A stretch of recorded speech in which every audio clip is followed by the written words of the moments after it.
Casey at the Bat by Ernest Thayer. The outlook wasn't brilliant for the Mudville 9 that day. The score stood 4-2 with but one inning more to play. And then when Cooney died at first and Barrows did the same, a sickly silence fell upon the patrons of the game. A straggling few got up to go in deep despair. The rest clung to that hope which springs eternal in the human breast. They thought if only Casey could get but a whack at that, we'd put up even money now with Casey at the bat. But Flynn preceded Casey, as did also Jimmy Blake, and the former was a lulu and the latter was a cake. So upon that stricken multitude grim melancholy sat, for there seemed but little chance of Casey's getting to the bat. But Flynn let drive a single to the wonderment of all, and Blake the much despis-ed tore the cover off the ball. And when the dust had lifted and the men saw what had occurred, there was Jimmy safe at second and Flynn a hugging third. Then from 5,000 throats and more there rose a lusty yell. It rumbled through the valley, it rattled in the dell. It knocked upon the mountain and recoiled upon the flat. For Casey, mighty Casey, was advancing to the bat. There was ease in Casey's manner as he stepped into his place. There was pride in Casey's bearing and a smile on Casey's face.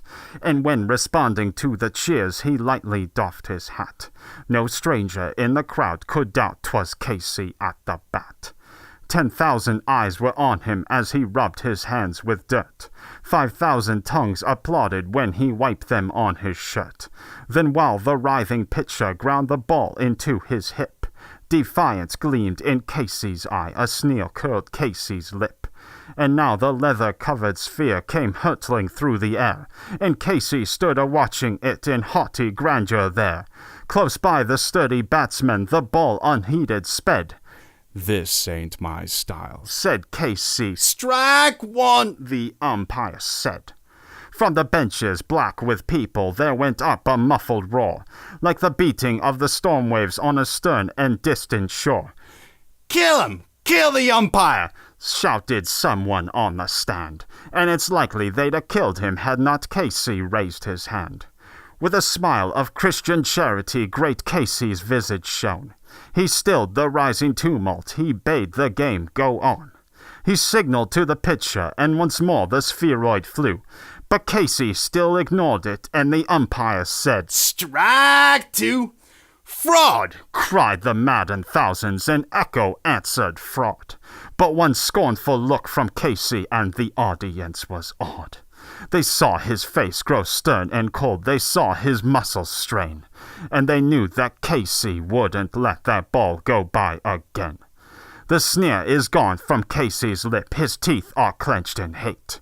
He pounds with cruel violence his bat upon the plate. And now the pitcher holds the ball, and now he lets it go. And now the air is shattered by the force of Casey's blow. Oh, somewhere in this favored land the sun is shining bright. The band is playing somewhere, and somewhere hearts are light. And somewhere men are laughing, and somewhere children shout. But there is no joy in Mudville, mighty Casey has struck out.